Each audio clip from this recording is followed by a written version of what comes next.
There you go. Hi, hello, good morning. Is everyone done with their coffee break?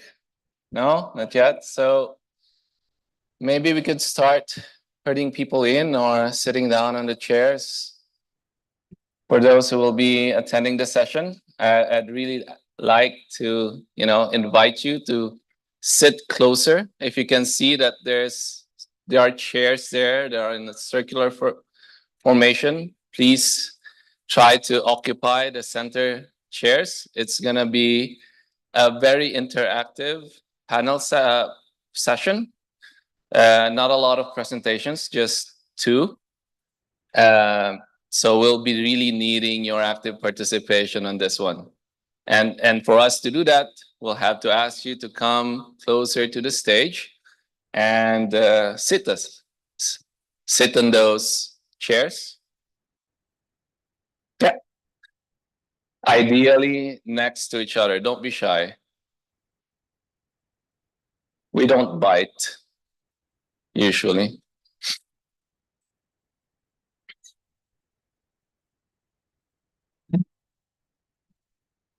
Yeah, we can ask.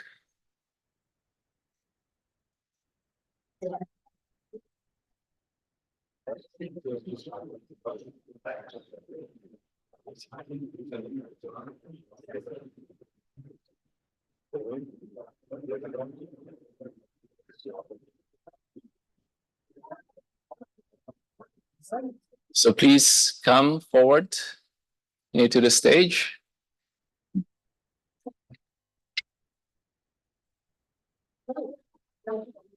Присаживайтесь, пожалуйста, сюда, в центр круга. У нас будет дискуссия.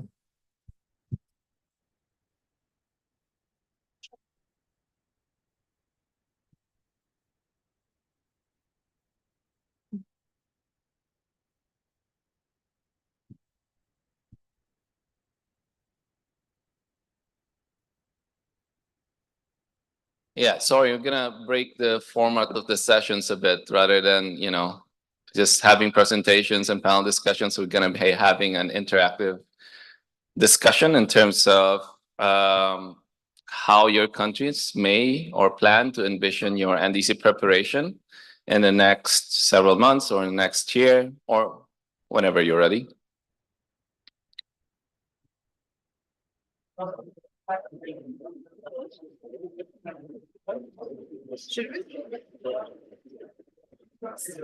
One circle? Yeah. Yeah.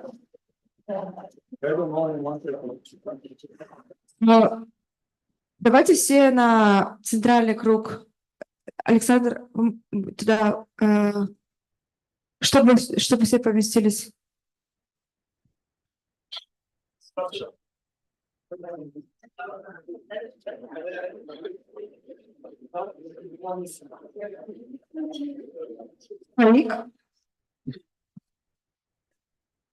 All right. So maybe while we're, people are starting to trickle in.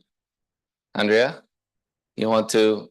So just to kick off this session, I would like to give the floor again to Andrea for his welcoming remarks. Thank you, Dale. While you are taking seats around in the circles with the chairs, let me just give you some initial opening remarks. So NDC have already come a long way over the more than 10-year existence. In the past, the NDC have been focused simply on how and how much countries would cut emission. But over the years, these documents have become increasingly robust, so that the guidance coming from the intergovernmental process, such as now through the global stocktake, was started off as a vague documents, sometimes indicating commitments that were not backed by realities on the ground, have now turned into a major political document that drives real climate action. This transformation is also thanks to the development and implementation organizations that have supported country in these efforts. This time we see the NDC differently. So we think of them as investment plan that give a clear signal to the world, to investors and to donors of how countries plan to tackle climate change. They signal the world we want to they want the future generation to live in. The new NDC need to be implementable, need to unlock finance, kickstart transformative developments, and need to ensure that no one is left behind. This is, as was said at COP28 in Dubai, is the beginning of the end of the fossil fuel era. And the beginning starts in earnest with the NDC 3.0. The global stocktake shows us that we are far off track. The 43% cut in greenhouse gases by 2030 and 60% cut by 2035 that we need to maintain, the 1.5 within reach will be a tough challenge, but a possible one. Putting the NDC together is not an easy job. Fortunately, by now, you as countries have plenty of experience, and you have us, the International Implementing and Development Organization, for support. The NDC 3.0 must be integral to national development plans. This is where we must work together to connect the lines, to see the cross-fertilization, and to think across departmental barriers and institutional silos. This is important when it comes to the mobilization of other means of implementation in addition to finance, especially harnessing promising technologies and integrating this into the planning. There is also important work to incorporate adaptation and resilience in the NDCs. And this is especially important for the most vulnerable developing country. This work requires an understanding of health systems, of plan for roads and bridges, of the land and sea, and the people who farm and fish. And as we know, we must ensure that they are just, avoid extraordinary burdens on anyone, and that they leave no one behind. Realistically, to achieve all this, we need more support, especially across developing countries. We need more effort, more resources, more coordination, and more honesty with each other. The process must be fully owned by each country. If the what's and how's do not come from national circumstances, national planning processes, national engagement processes, and are imposed by the vision of an external entity, it will not be implemented.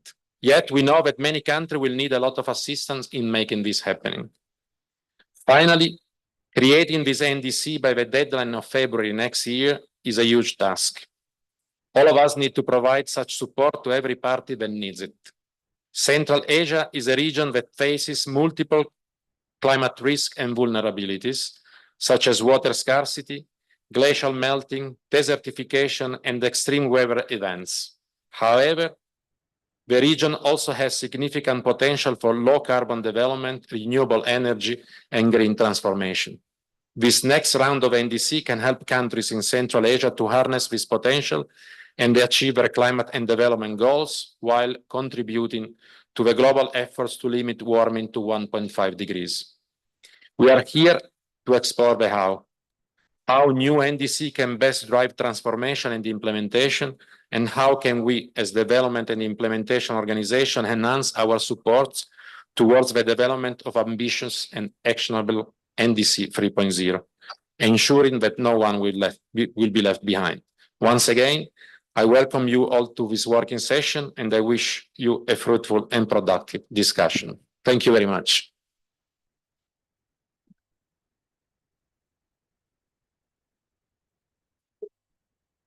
Thanks, Andrew. Slides, please. All right. So that's the welcome remarks. So I'll just be walking you very quickly in terms of this agenda for this session. So we're now done with the opening remarks. So we tried to cut it down. Amanda's graciously given up her time for us. So just to, again, give some of the highlights of this particular session. So the next one would be Juhi. She will be presenting on NDC 2.0, providing some regional outlook and some guidance coming out of the global stocktake that happened last year. And then we will have the panel discussion, and we'll have 4 countries who will be sharing their experiences from the previous NDC and also some of their experiences from implementing the NDCs that they have submitted for 2020. Now, of course, the highlight of this particular session is an interactive session on developing an NDC 3.0 or NDC 2 or NDC 2025, depending on how your countries are calling it. We will be asking you to, actively participate, provide your insights, and share your experiences, and also some of the challenges that you are encountering in terms of, putting up together the NDC, or even looking back from the previous NDC that you have submitted for 2020. Now, we have also allotted some time to give the floor to some of our development partners who are joining here today in this session, to also share what some of these support mechanisms that are available through their development organizations that could help you, help countries in their preparation of their NDCs. And then, of course, some closing remarks from Amanda, and she will give a bit more into the information about the tool that we'll be launching in SPs. So without further ado, I'd like to give the floor to Juhi and for her presentation on NDC 2.0. Juhi.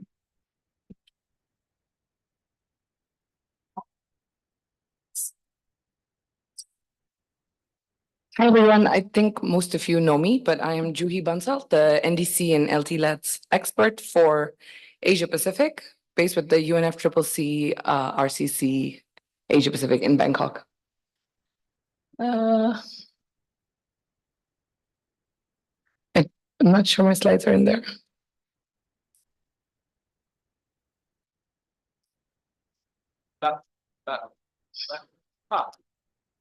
Weird. Do you want me to? I mean, I can start while you check on that. So there's a presentation just on the guidance for NDCs, but I can just begin anyway. So from my side, just understanding that Central Asia is a unique region of its own. The fact that the carbon footprint here is really small, it accounts for less than 1% of the global emissions, but the per capita emissions are high. We're seeing, especially in Kazakhstan, Turkmenistan, Uzbekistan, and Azerbaijan, that the energy sector accounts for the largest share of total emissions. The electricity production is mainly based on fossil fuels and therefore accounts for those emissions. In Kyrgyzstan and Tajikistan, agriculture is the largest contribution to the emissions. So this becomes the area where the focus needs to be had. In terms of the outcome of the first global stocktake, we're looking at a snapshot of where we stand and examining the shortfall that we had in action. So in the context of this global stocktake, which was concluded at the COP28 in Dubai, it was unequivocally recognized that the Paris Agreement has driven and continues to drive near universal climate action by setting goals and sending signals to the world regarding the urgency of responding to the crisis of climate change. The most important thing is that despite there being overall progress on mitigation, adaptation, means of implementation, and support, country parties are not yet on track towards the collective achievement of the Paris Agreement objectives, including the long-term temperature goal, and reaching the necessary levels of resilience and mobilizing and aligning the necessary finance flows. According to the emission gap report by UNEP in 2023, the current NDCs put the world on track for a global temperature rise of 2.5 to 2.9 degrees Celsius. The lower figure, of course, corresponds to the full implementation of the current conditional and unconditional NDCs. So even that is a question mark at the moment. We see that $4.3 trillion needs to be invested in clean energy up until 2030, increasing thereafter to $5 trillion USD up until 2050 to reach net zero emissions by 2050. Similarly, the implementation of adaptation actions is very telling. We see that vulnerable populations are at risk. UNEP's adaptation gap report shows that the adaptation finance gap is 194 to 366 billion USD per year. And these are very startling figures, but we know this as reality. The full implementation of the mitigation targets in the current NDCs would reduce global GHG emissions on average by 2% compared to 2019, whereas the IPCC AR6 report states that limiting global warming to 1.5 requires deep, rapid, and sustained reductions of 43% by 2030 and 60% by 2035 relative to 2019 levels. And we need to reach net zero CO2 emissions by 2050. So these are, of course, daunting tasks, but I think if we work together collectively, we can hope to reach that target. In addition to the ambition gap in mitigation, the global stocktake also clarified that the policies implemented by the end of 2020 are not sufficient to achieve countries' current NDC commitments, resulting in a higher global GHG emission than those implied by the NDCs, which also illustrates an implementation gap between the country's policies and actual pledge targets. So the work happening on the ground is not matching the commitments that are set by countries. On the next round of NDCs that are due in 2025, or as we refer to them as NDC 3.0, because many countries are doing this for the third time, the Paris Agreement requires all countries to prepare and submit to the UNFCCC the new NDCs every 5 years. So this next round is due in 2025, and they are to be informed by the outcome of the global stocktake. So the submission by 2025 is mandatory for all parties. It is to be submitted 9 to 12 months in advance of COP30. So ideally, the submission should be early February in 2025. And there's an encouragement on countries to incorporate the end date, so the target date of 2035 when setting the NDC targets. We're also seeing that there's an encouragement to incorporate ambitious economy-wide emission reduction targets that cover all GHGs, sectors, and categories, and that are aligned with limiting global warming to 1.5 degrees Celsius, informed by the latest science, of course, in light of different national circumstances. So it should be based on country realities and what's happening on the ground. There's also an encouragement for the alignment to be in line with the country's long-term low-emission development strategies, the LTLEDs, because the countries have planned these to be the long-term vision, and each successive NDC should align with that long-term vision. Of course, there's also guidance on the ICTU, which is the clarity, transparency, and understanding, and using adopted accounting approaches. So these are the transparency guidelines, and this is where we see the alignment with the BTRs that will be submitted by countries later this year. So this is another opportunity for aligning what the countries are already doing, rather than looking at it as a separate project or a separate document that has to be developed. The GST also notes that there are capacity challenges for the least developed countries and for the small island developing states, and those are noted with the GST. Just for some like casual guidance on what the NDCs can look like for the next round, we're seeing that the next NDCs need to be far more ambitious, and they seem to be the last opportunity that we have to put the world on track with a global emission trajectory that's in line with the 1.5 degree goal of the Paris Agreement, while also building resilience for the inevitable climate impacts that we will face.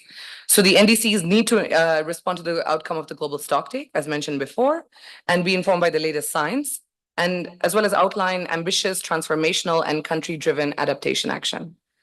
We're also seeing that national development priorities, circumstances, and sustainable development pathways need to drive the ambition of the NDCs.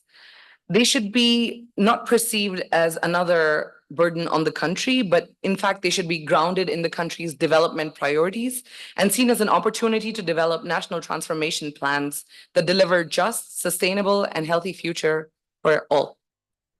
The NDCs 3.0 also need to drive transformational implementation, both in mitigation and adaptation action through unlocking finance, while ensuring that no one is left behind. To this end, the NDCs need to be prepared with implementation in mind. The effective implementation will be made possible through the mobilization of finance and investments, which in turn will strengthen the case for further ratcheting up ambition.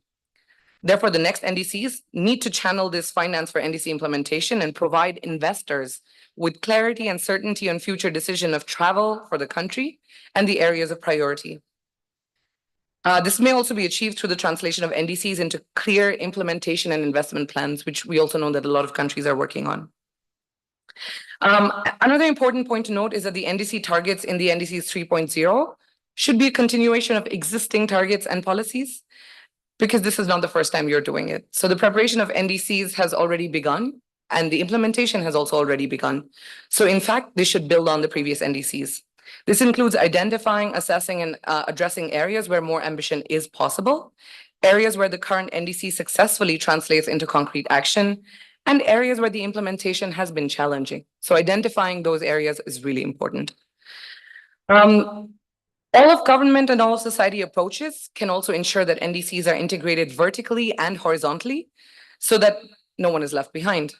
In this regard, NDCs 3.0 must be fully owned by each country, supported at the highest political level, and involve relevant government actors at all levels, sectors, and all civil society organizations, along with the private sector and other non-party stakeholders, including those that are most vulnerable to change, such as indigenous peoples, local communities, women, youth. This is all with a view to accelerate delivery through inclusive, multi-level, gender-responsive, and cooperative action. NDCs 3.0 also need to maximize the co-benefits of climate action, including poverty eradication, socioeconomic development, ecosystems, biodiversity, and therefore they also need to be in support of and aligned with the Sustainable Development Goals. Lastly, I think the urgent need to raise ambition and drive implementation means that the NDCs cannot be developed in isolation of the other frameworks that countries are already developing. So they need to be fully integrated in and aligned with the national planning strategies and accompanied by concrete sectoral transition pathways, as well as the long-term low emission development strategies, but also the national adaptation plans, the national biodiversity strategies and action plans, the NBSAPs, and other relevant policy instruments such as the TAPs or TNAs. And for this, the NDCs also need to be based on high quality data, which we're hearing from countries is a massive challenge. So at the country level, also driven down to the subnational level, the respective countries have to be owning this data that they're collecting and try to see how the data collection and monitoring and reporting can be strengthened.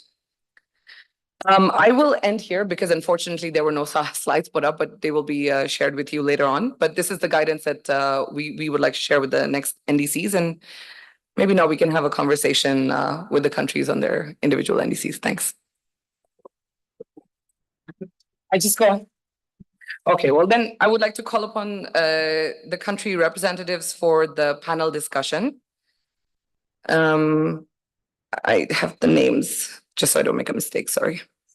Yeah, can I have Alexander from Kyrgyzstan, Sorbon from Tajikistan, Rustam from Kazakhstan, and Azerbaijan? Faid, yeah, sorry. No, Sino will be the one speaking. Okay, Sino speaking, thanks. Yeah, on top.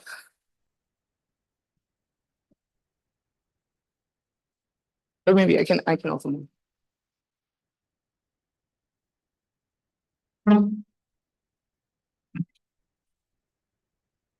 Thank you so much for joining me, and I'm hoping this can be more of a conversation than, a speech-based discussion. So I will be asking two main questions for this panel to each of you. So I'm just going to highlight the questions now, and then we'll hear from each of you, and hopefully we'll have a chance for the audience to engage a little bit as well. So the two main questions for this panel are, number one, what were the most significant gaps and challenges in developing or implementing your last NDC?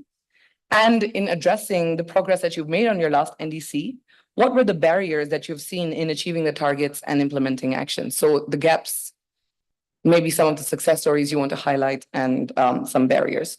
So maybe we can just go this way and we can start from here. Alexander, I'll start with you. Спасибо за вопрос. Я буду вещать по-русски, если позволите.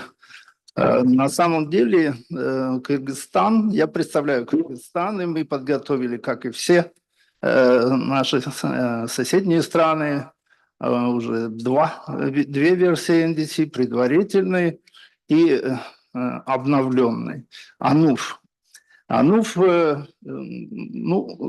если так сказать, ретроспективным взглядом наш первый АНУФ, он был подготовлен в 2015 году к конференции в Париже.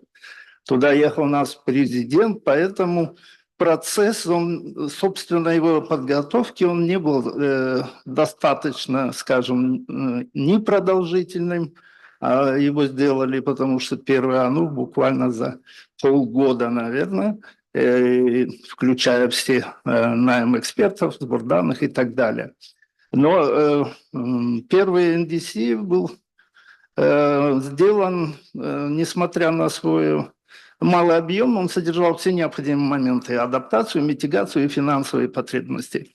Второй НДС был нами подготовлен в 2021 году и представлен страной. Он также, вот это был уже более объемный документ, и благодаря поддержке климатического обещания ПРООН программы, вот этот процесс у нас получился достаточно широким. Были вовлечены и эксперты, и специалисты, и практически все заинтересованные стороны был подготовлен. Не только сам обновленный АНУФ, но и план реализации АНУФ. Это действительно была большая работа с широким вовлечением сторон. На самом деле этот процесс важен был не только с точки зрения получения реально выполнимого документа, на самом деле это был вопрос повышения потенциала и информированности общественности вообще об изменении климатов и о работе страны в этом направлении. Что можно сказать о барьерах? Да? На самом деле сам процесс разработки, он не был у нас, скажем так, трудным, он не вызывал серьезного опасения, но трудности или барьеры заключались в том, что те данные, которыми располагали министерства, они были построены на коротких временных рядах. И для построения проекции у нас, если для информации наше обязательство по митигации, это процесс сокращения от проекций будущих эмиссий по бизнесу, как обычно. То есть для того, чтобы простроить проекции, нам нужны были длинные ряды по всем 6 категориям МГЭК. Вот это была для нас проблема, но мы смогли это все преодолеть.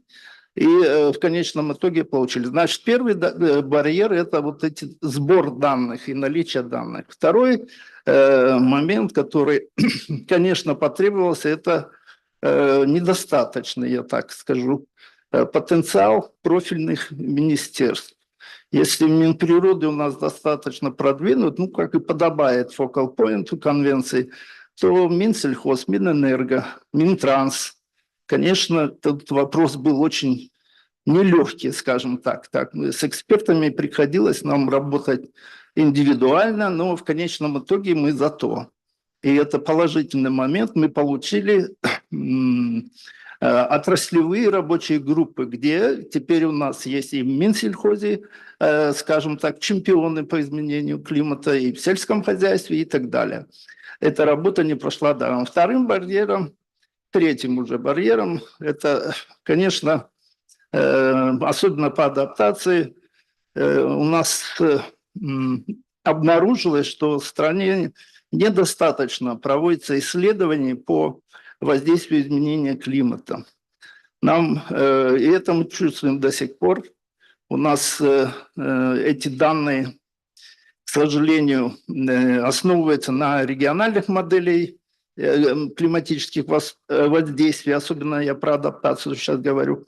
На самом деле мы получили даже в настоящее время у нас есть 4 климатических моделей для Кыргызстана. Однако, когда я начинал работать с климатом 10 лет назад, у нас не было никогда никаких моделей, мы пользовались региональными моделями IPCC, МГЭК. Но сейчас вот у нас есть 3-4 модели. И обнаружилось, что, к сожалению, национального уровня модели, они тоже не помогают найти корреляции прямых зависимостей в данных о развитии секторов, например, с показателями заболеваемости. Никаких корреляций с основными факторами климатических моделей, погода и осадки, к сожалению, по регрессионному анализу не открываются. Поэтому тут вопрос состоит в том, что даже наличие вот этих страновых климатических моделей, оно не позволяет найти прямые зависимости и на этой основе спланировать. Но вот эти эта работа продолжается, я не буду дальше об этом говорить. И самый последний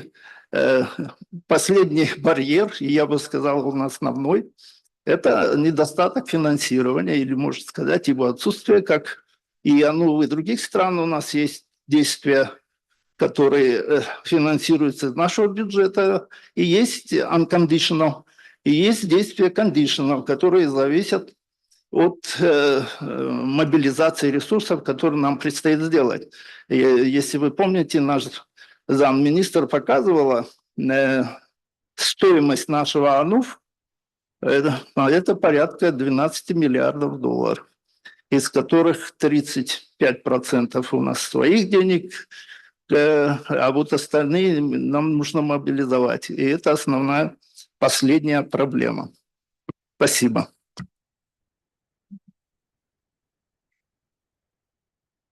Thank you very much for that, Alexander. I think it was illuminating for us to understand what Kyrgyzstan has done in terms of developing and planning and where you find the main barriers.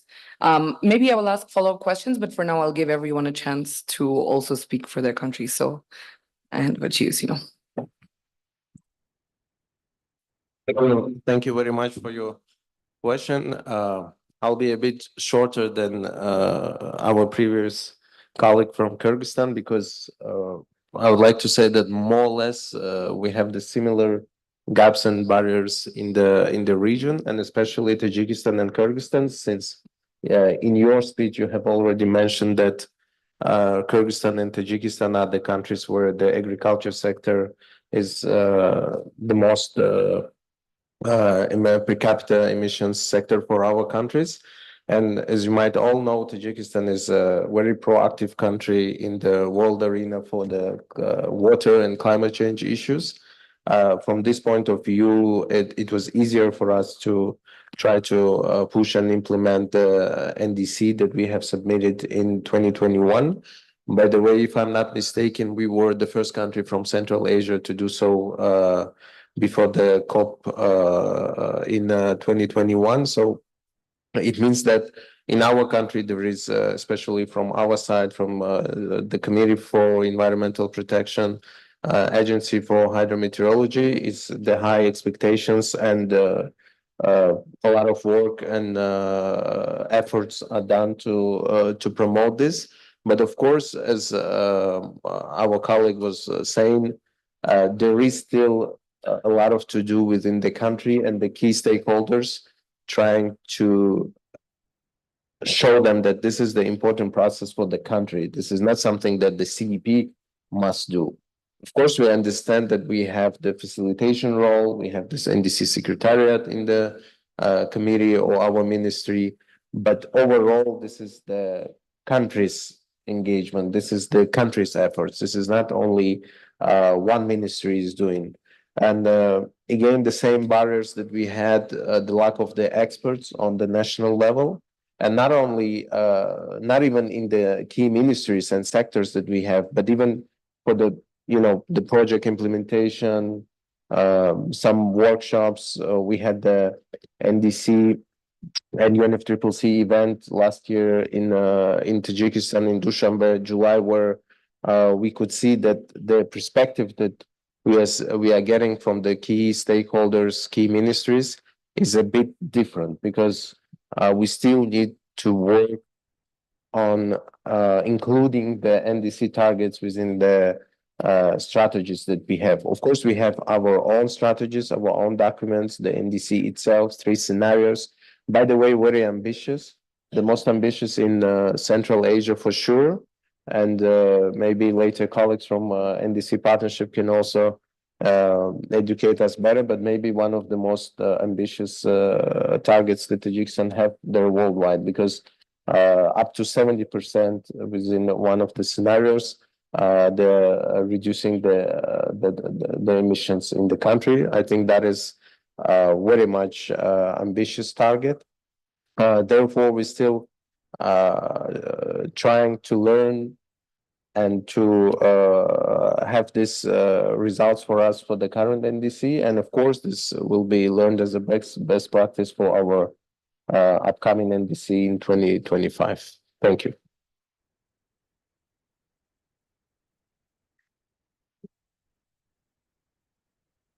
For that. I don't know, I'm not sure.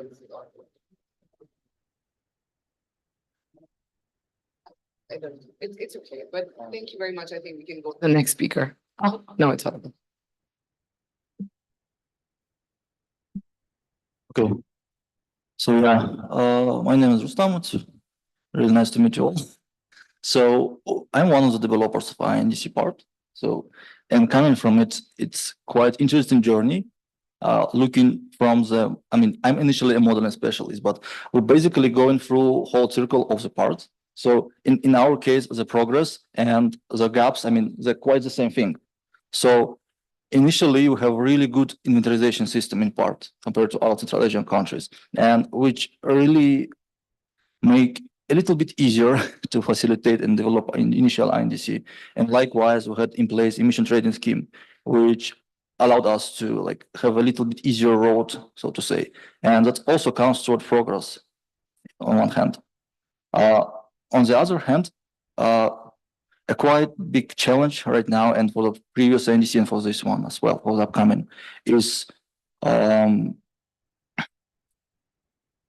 basically how to underpin NDC by science. I mean, realistically speaking, the first NDC for like almost every country was, yes, it was underpinned by the comprehensive models, but on the other hand, it was decided by politically feasible things, and particularly with vested interest in the firms. So right now, potential gap and challenge is to how we could find a compromise for the NDC in a way that different political groups basically have interest to drive climate action. And the same goes to like translate into policy direction. So the gap for us right now is actually how we could leverage like this distributed power between sectors, between different ministries. And that translates into our NDC. So it's like, it's very top down. And the sectoral allocation and sectoral ambition is basically determined by the ministries and how we could really put them to work together towards common goal. And I guess this will be main challenge for us for the upcoming 5 years, and how we could streamline it into the governmental blocks in that way. As my colleague also mentioned, the capacity is actually quite a problem, and it translates everywhere. I mean, all of us have this kind of Soviet legacy part, and the missing blocks which we have really shows our gaps in a way that we put really good programs, really good INDCs, so to say, but we're unable to make the whole mechanism work. And this goes to streamlining, and we need people who are capable executing it. And I guess at some point, the climate action for the upcoming years, it will be very difficult to have to see the result from it. But what we could do at least is to train really educated people for the future who drives the climate action transformation.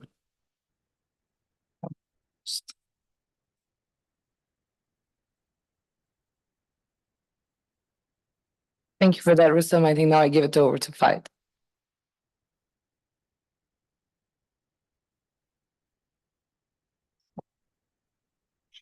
Thank you. Thank you very much.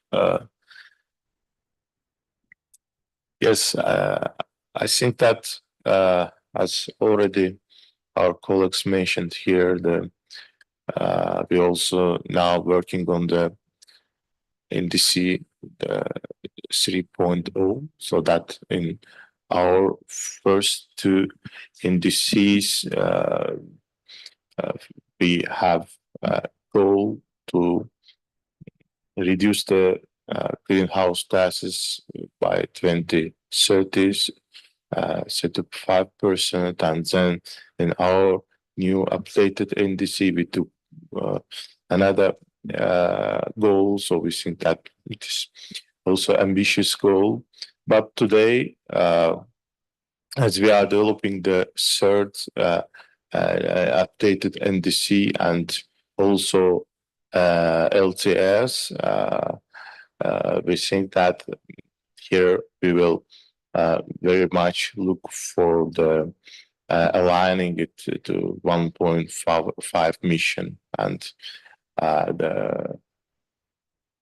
our previous experience shows that the the main challenge in this first drafting it and then implementing it was of course the coordination, interagency coordination issue, because I believe that not only in Azerbaijan but also in other countries, to fully involve all the stakeholders, mainly the government organization, in this process and integrate the climate change issue in their sectoral policy issues was not so easy. So, but today, also having advantage hosting the COP29 in Azerbaijan, I believe that today not only the government organization but all the private sector and even individuals more aware of this climate change issue and more, let's say, willing to be part of this process and provide input. So that the change, this situation, the global, let's say, the steps also reflected in at the country level. I think another issue was, as already mentioned, also it's applicable to the Azerbaijan, is the data issue. So that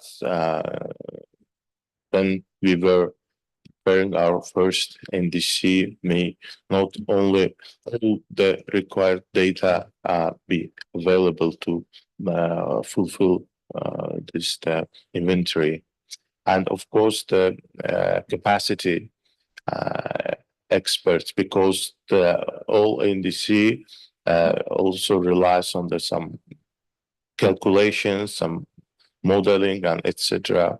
Of course, we received some international support from international organizations, etc. But building the local expert capacity, we understand is that very important in this case. And today, I believe that we have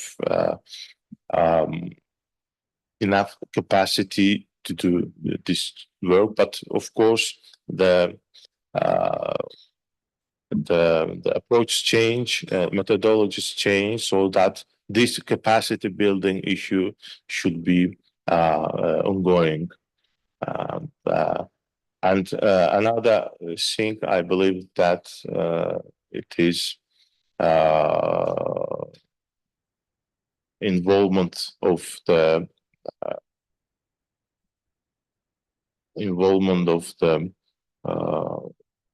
individuals in the process, so that kind of barrier we can mention that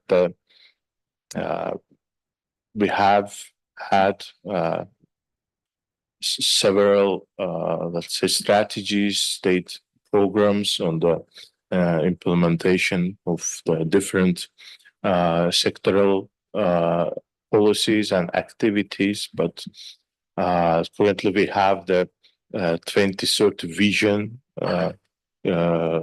state priorities, which one of them is the environment, and the strategy that the kind of implementation of this vision also includes the several activities, not only on environment but also on the climate change issues.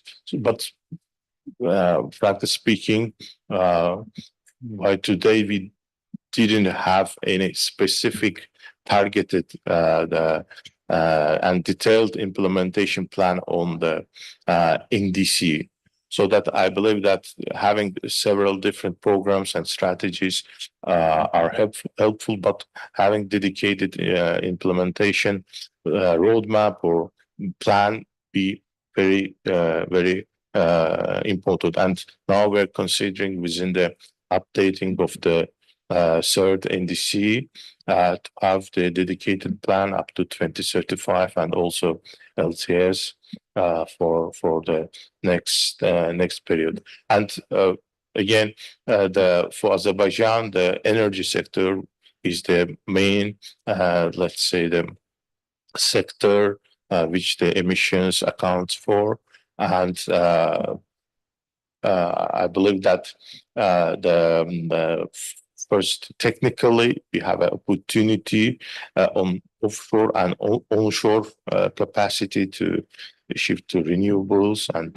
and also we use this opportunity by today and our plans to increase the renewable share in our energy mix up to 30% by 2030, and currently ongoing projects and agreements that we have shows that we can achieve this maybe earlier than we targeted it. And of course, it should be continuing. The 30% even not enough to be aligned with 1.5 mission, so that we should continue on this.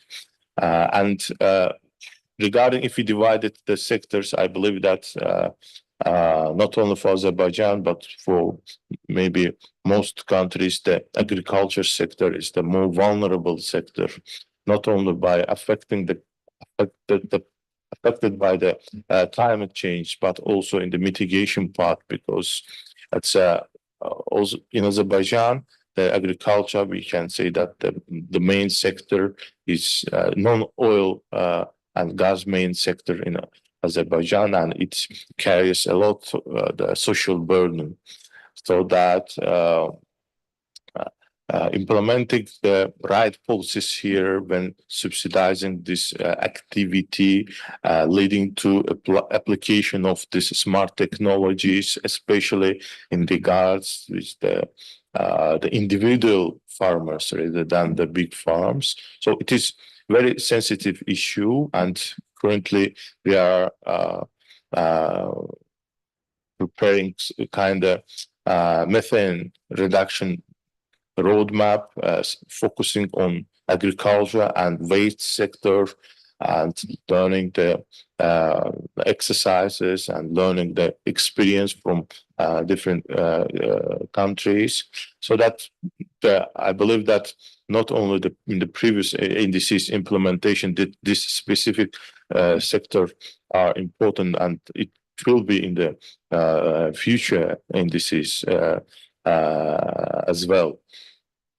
And what is more, of course, as a developing country, the need for continuous capacity building of local experts and technology transfer to be in line with all these targets that not only look at the national level, but in the global level. If we target to achieve the 1.5 mission in the 2035 or in 2050, we should understand that the development of these technologies and its transfer to the developing countries should be in line with these processes.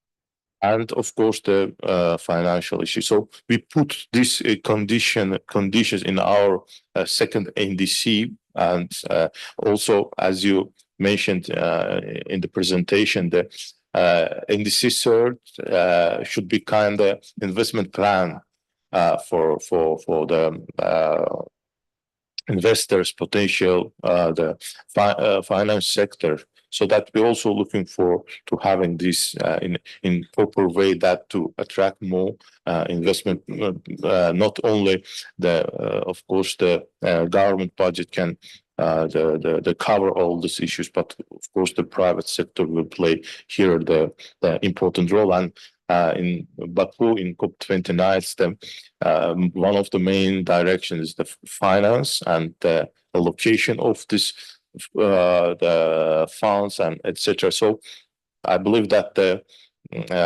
decisions to be made in Baku on finance issues, on Article 6 and etc. will also pave way for the resolving these issues and be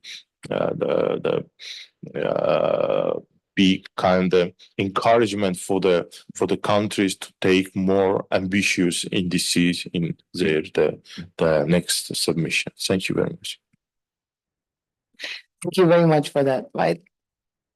I think rather than actually asking follow-up questions, I'll give some time for the audience at least to be able to ask if they want to ask anything from our panelists, maybe in like 5 minutes, maybe like 2 questions, if you have any questions. Если у кого-то есть вопросы. Maybe I will ask you also to introduce yourself so they know who's asking. Hi, my name is Ranga Pallavala. I'm from the EU Switch Asia program. I'm the climate change specialist in the program. I'm just asking a question that I ask from most of the countries. There's a kind of the question mark about the private sector engagement in the NDC development in the first 2 cycles. Some people said it was more government oriented. It was more government oriented, and the private sector's views have not been reflected, and their leadership is not reflected. So, appreciate if you have any kind of a comments on that, and would you like to, have a robust private sector engagement in the NDC development? Thanks. Thanks for that, Ranga. Is there any other question? We'll take the questions together, and then I'll let the panelists answer them in the interest of time. Sure, Joy. I see Joy and also another one there, yeah. Hi, thank you. Thank you for the very interesting presentation. Yes, I'm a consultant for C3A, the World Bank, and just wanted to come back to the presentation of the Kyrgyz representative. You mentioned that it was hard to find correlation between climate drivers and other variables, and that can be done for regional. For the region, I didn't really understand why there's difference for region and the country, and if you explain which variable specifically that you have some trouble with. Thank you. Thank you. And I saw Joy also had her hand. So I'll take these 3 and then I'll give it to the panelists.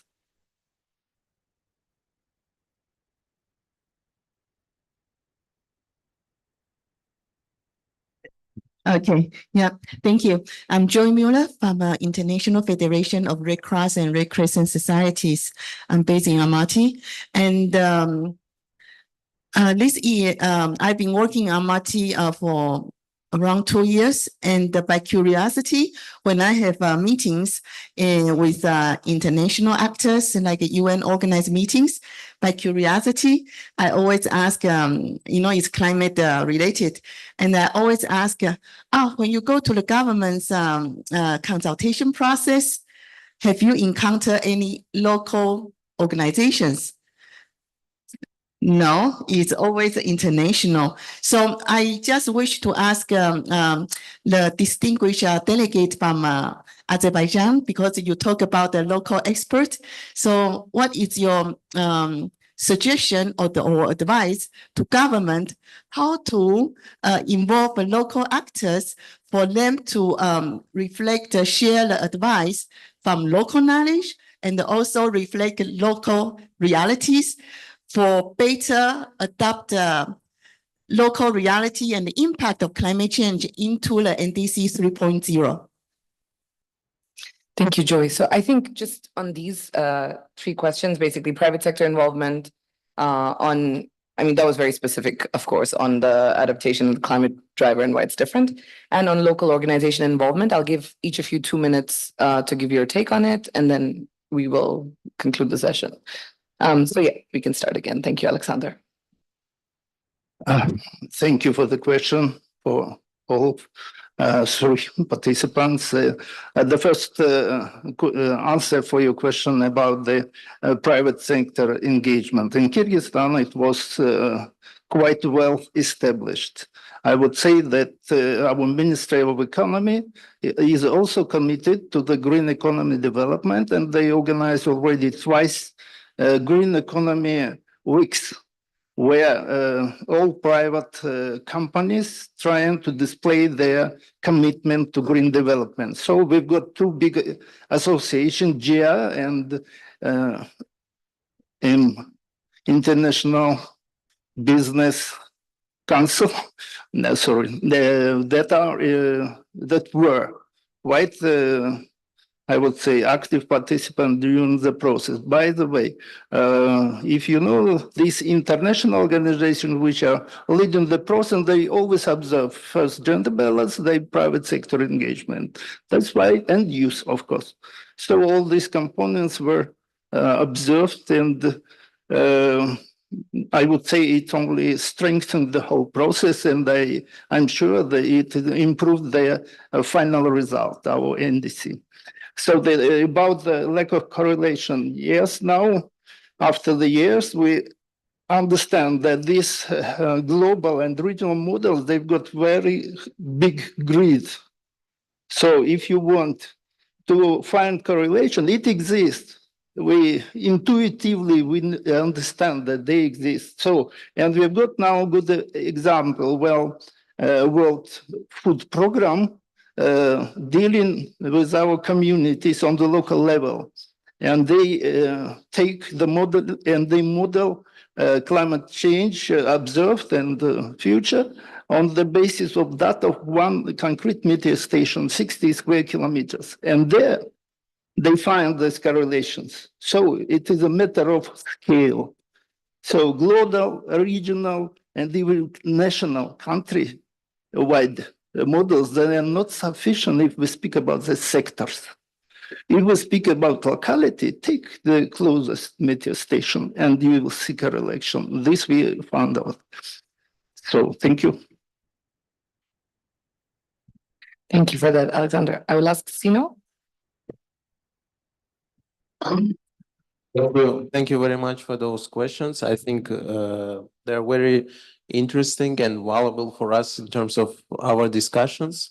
In Tajikistan, in the country which is already 98% clean, because mostly we use hydropower for our energy, and it's hydropower, as you know, similar to our colleagues also in the region. But the number 98 already says a lot to us, where it's almost 2% for 100, and we are in the top list in the world on this number. So it means, and it shows us that the population of the country, the government, the private sector, the youth, and the public sector in general, they're already into, let's say, the NDC targets. But the other question is how to bring it in the policy level, right? Because when we talk about the private sector engagement, of course, there is good signs for us, and more we are engaging them. But on the policy level, we have to do more in order to bring more actors from these sectors to help the government to achieve the NDC targets. Right now, we have one of the public sector banks which is seeking the GCF accreditation in the country, and we, from our side, we support that, we welcome that, and we try to provide support to this private sector banks through the mechanisms and international support and developing partners that we have. So this is let's say that in terms of if you're asking whether it's purely government guided process, in the terms of the policy, I would say yes, but there is a good sign for us that this is slightly changing, and we will try to do more for the NDC 3.0 to have more private sector players on the table to do and carry out this together with us. Thank you. Thank you, Sino, for that. Rustam, over to you. That's quite actually interesting question regarding the mobilization of the private sector. So I would just try to break it into two parts. So one part is about like private sector decarbonization itself. So if you think about just regulation, like let's take carbon pricing, emission trading scheme, or like carbon tax, this is basically top-down policy. And it basically creates pressure for, well, who is private sector to decarbonize, but you really need to complement it with a sort of bottom-up policy, which will allow this pressure, which will allow this private entity to shift technologies to a more like suitable, economically viable thing. So This is one part of the equation. The second part is private sector mobilization, I mean, finance mobilization. And there is the context for developing countries. All of us have very like fluctuating exchange rates, and our interest rates are also very high, and they're not really supporting economic development. And this is where we need to find a balance. So the private investors would be actually interested into to fund the decarbonization project. And on the other hand, we need to balance it with the social and economic development of the country. And this is basically contradictory things. And we can also add to the equation state-owned enterprises. Yes, they are supporting the government, I mean, to say society, but on the other hand, they still in their roots is to basically bring profit to the government. And this is like a trilemma, sort of. We have to play this game. And so far, the solutions which we hear is blended climate finance and catalytic climate finance, but we still need to find the right formula for that. Thank you for that, Rustam. Over to you, Fine. Thank you very much. Actually, what I want to mentioning is that it is important in this continuous developing process of these methodologies and this approach and modeling systems and etc. to have the local expert that be able to provide the support in context of the development of our third NDC. Of course, we have involved. We have a separate within the ministry. We have a separate center on climate change, which mainly comprise of the expert that prepares this yearly inventories on this, and we through different regional projects, national projects, and activities, we are always trying to involve them in this process and build their capacity, that not only through kind of international organizations and other structures to develop this report, but also have our own, because again, it's not only about the NDC. It's important to properly interpret the relevant technical reports, including the IPCC report, and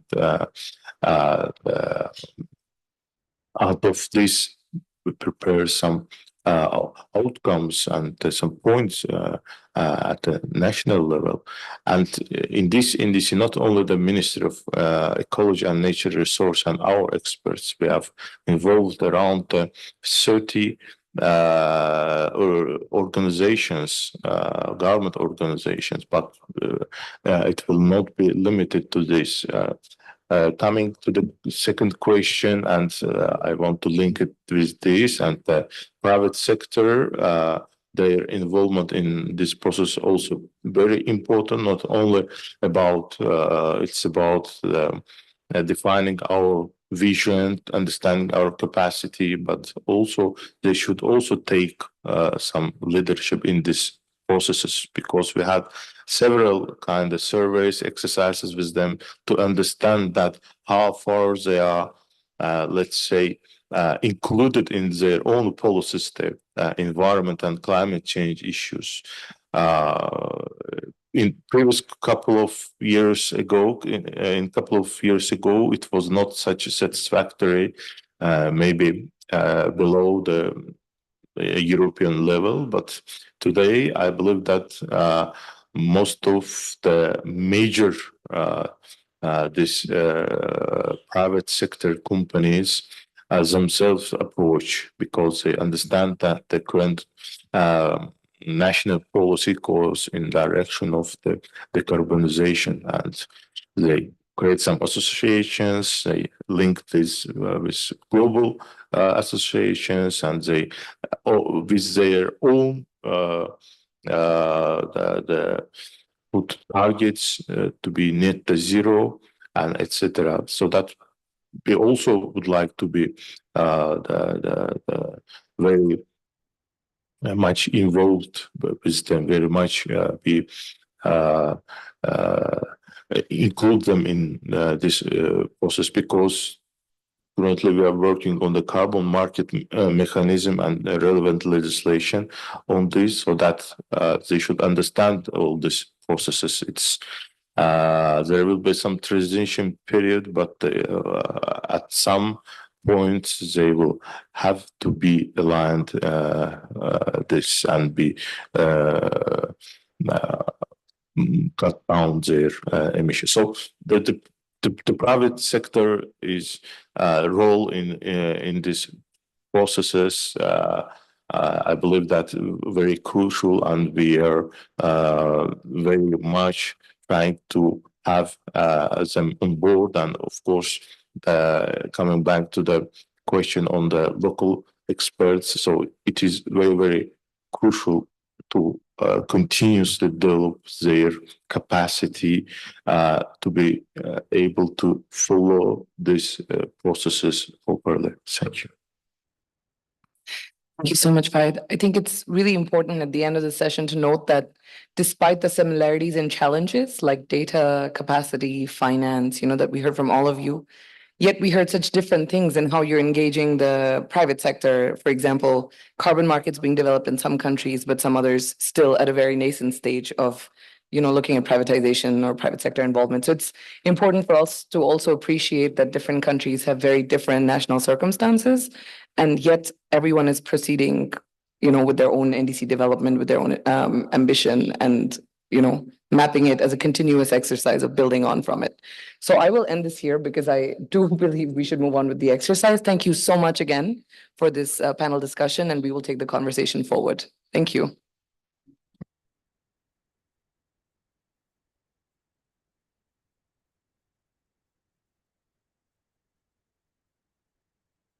Thanks, Jay, for moderating a really great and very lively panel discussion.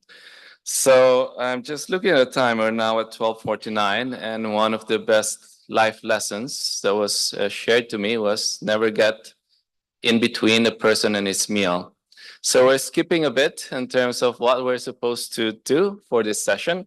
So that means, unfortunately, we'll dropping the group discussion, because in itself, it will require at least an hour on its own. So what I will do instead is, sorry, if someone can just please put up the presentation. There you go.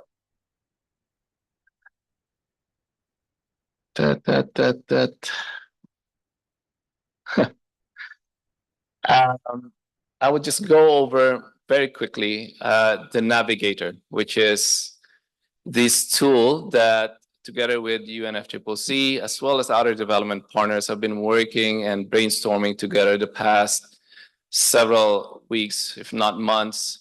So for us to be able to deliver this in time, well, not really in time, but at least hopefully deliver it in such a fashion that it'll still be very useful for all of our for all the parties that are intending to develop or at least initiate discussions in terms of how they will be developing the next generation of NDCs. Now, the tool is not meant to replace all the tools. It's not one tool to rule them all. This is really an articulation of all the different tools that are already out there, trying to the biggest time that we have allotted in developing this tool is making sure that we are looking at different tools, guidance, methodologies that are already out there, that have been crafted and developed by different development partners. And there's really no shortage in terms of the guidance that are available out there. However, as someone that's behind the desk, one of you here trying to brainstorm by your own self as to how you will be going about your NDC, it's really difficult it will be very challenging in terms to just have a full grasp in terms of what is the universe of possibilities in terms of what you can do for your next NDC update. So you may not be updating it this month, maybe not in the next quarter, but as part of the agreement that we have with the convention, all countries would have to submit an NDC sooner or later. And having a lot of options means, also having to come into terms in terms of what would be the most appropriate, most ideal for your country. And not to mention, there are also information or recommendations that were coming out of the global stocktake from last year. So as I've said, together with UNFCCC, with technical inputs from UNDP, WRI, and 30 other additional partners that we have been consulting very closely the past several weeks, we have developed now what is called an NDC navigator. So the document is now done and ready, but it is a very long document that is not very useful and very cumbersome for everyone to be using. So hopefully we'll be able to launch this very soon at the sidelines of the SPs. Now, the navigator, looking at it's just the content, will be online, and it will be presenting the content importance of NDC 3.0, as well as how they can respond to the outcomes of the first global stocktake.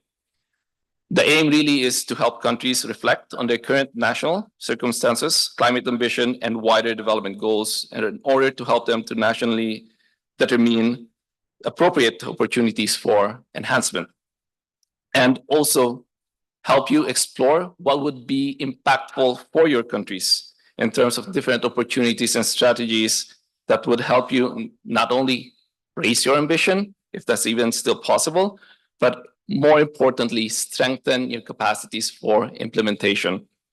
And this includes engaging all of the government, all of society as well. And one of the biggest topics in the conversation earlier, unlocking finance. Now, the tool, as I've said earlier, we're not trying to reinvent the wheel. We're just trying to make a museum out of the different wheels that are available and different tools that are available for you. And also, not just in terms of the tools, but also the resources and support that could be made available for any country seeking support for very specific expertise or very specific guidance related. Maybe just for an example, I want to include short-term SLCPs. Who do I go to? What methodologies are out there? So hopefully this tool will be able to provide you some of those answers. Now, as I've said, we're trying to really reflect as much as possible what would be, the universe of possibilities in terms of the different enhancement opportunities from countries. And based on our experience also in supporting countries, previous NDC, these are some of the, routes or options that countries could take. And we've divided them into two major routes. One are routes that would help or enable your country to raise your ambition. And the second, equally important, probably more important, routes that would ensure implementable NDCs. And right now we have 7 of them. Just to name them: alignment of the Paris Agreement to the temperature goal. The second one is aligning with the global goal on adaptation. And last but not the least is delivering a just and equitable transition. So on the other side, you also have some, not really overlapping, but still reflecting some of the opportunities, or really some strong alignment also on the raising ambition part. Of course, there's trying to mobilize all of society, all of government, identifying support needs, whether it's for technical assistance, capacity building, pairing, or building your capacities to prepare technically sound, transparent documents to help you to inform your policies, your strategies, and your plans. And again, unlocking finance. So just to give you an idea in terms of at the concept level. So what does the navigator look like? So it starts with some guiding questions. So essentially, the navigator you can think of it as a diagnostic tool. It asks questions, and based on the answers that you give the tool, it will recommend you potential routes, potential options in terms of how you can develop your next NDCs. And for each route, it will present you different types of opportunities in terms of what and how you can update your NDC based on this route that you have that was recommended to you. And then for each opportunity, we'll be sharing with you different types of strategies, methodologies, technical resources that will help you include that specific enhancement opportunity into your NDC.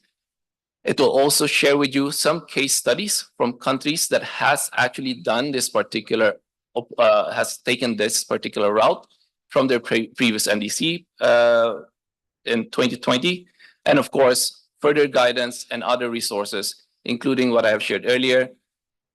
If you are requiring technical expertise, technical assistance resources, we'll be sharing those information with you as well.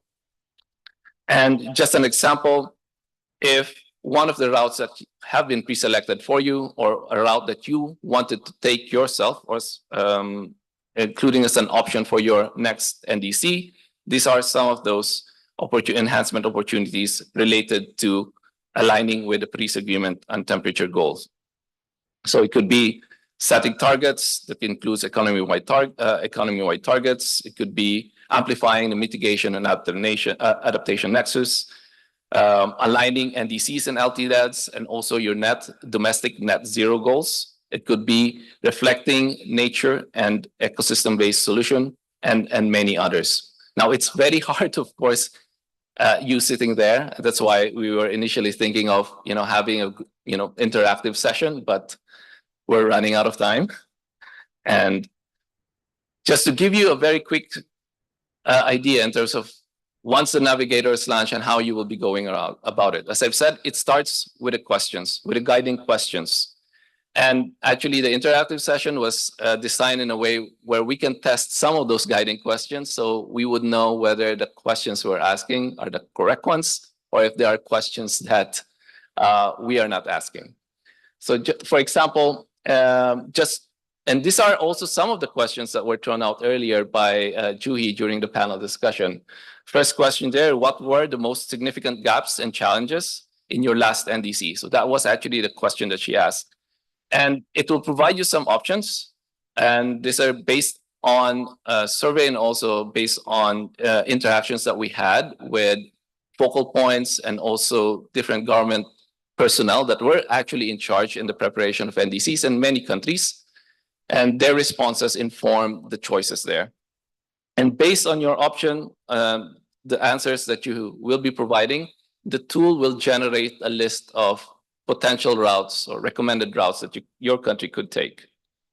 For example, if you click on, okay, well, everyone has to put their mitigation targets aligned with Paris Agreement temperature goals. It will take you to this page where it will provide you with a list of different enhancement opportunities under this particular route. If, let's say, you're interested in taking this particular enhancement opportunity, then it will take you to this page where it will list down several strategies in terms of how you would be able to do economy-wide target setting. And that could mean setting your 2035 targets, setting absolute targets, use of Article 6, amongst others. So we're not doing the group discussion, sorry about that. But as you can see, this is the list. These are the list of guiding questions that we would have been asking from you. And I would ask you, I will be sharing this, but if you want, you can take a picture, because these are the things that you can take home with you and start brainstorming or maybe discussing these different potential routes within your team, within your ministry, within your department that are been assigned to lead the NDC preparation. And we will be sharing the slides for you, of course. And it involves all of the routes that I have shared earlier in the earlier slides. Sorry, it's just some Russian translation that hasn't been validated. But I just wanted to also share with you the enhancement opportunities that I was sharing earlier. So for each route, again, depending on the answers that you will be providing in the diagnostic tool, it will also allow you to see the different enhancement opportunities that your country can take as an option. So for example, setting targets under Route 1 will be definitely one of those options.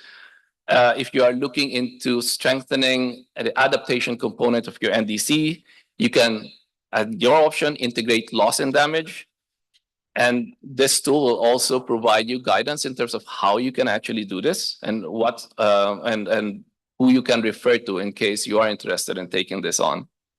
And for delivering a just and equitable transition, in case you are interested in including language or provisions related to just transition in your NDC, then you can refer to the different frameworks that are being utilized in different countries and related to just transition under the context of climate change. The same here for the different routes, mobilizing all of government, all of society, unlocking finance, and last but not the least, and this is something that in my presentation and also the discussions yesterday, it seems that this is a missed opportunity to ensure that there's close alignment between the BTR and the NDC preparation process, because these two really go hand in hand together.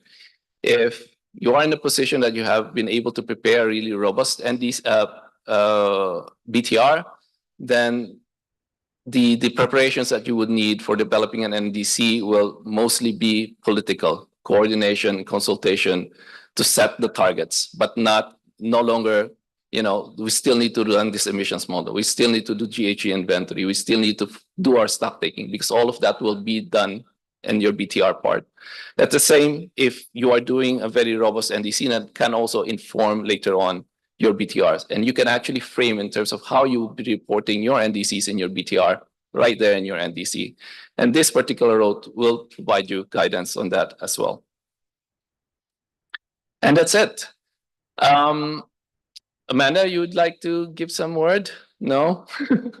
So as I've said, we are at the final stage. We're just doing some last minute touch up to the website. And hopefully, together with UNFCCC, we'll be launching this at the subsidiary body meetings in Bonn next week.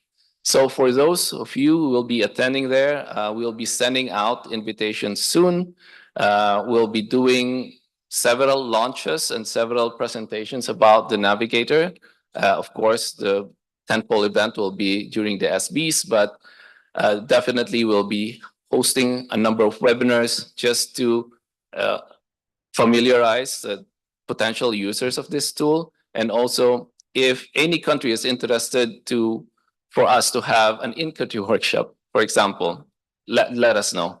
And we'll be happy to work with you in terms of navigating this tool.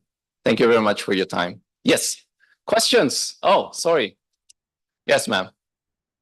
Webinar in Russian. Amanda. Yes, we'll do. Yeah.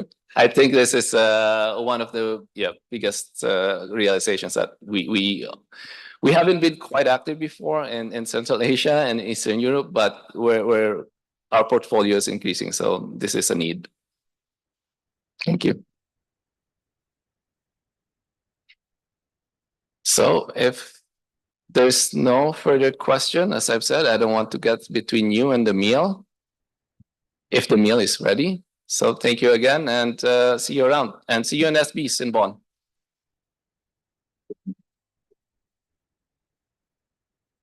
Maybe we can take a group picture. Group picture? Sure. Where? The stage?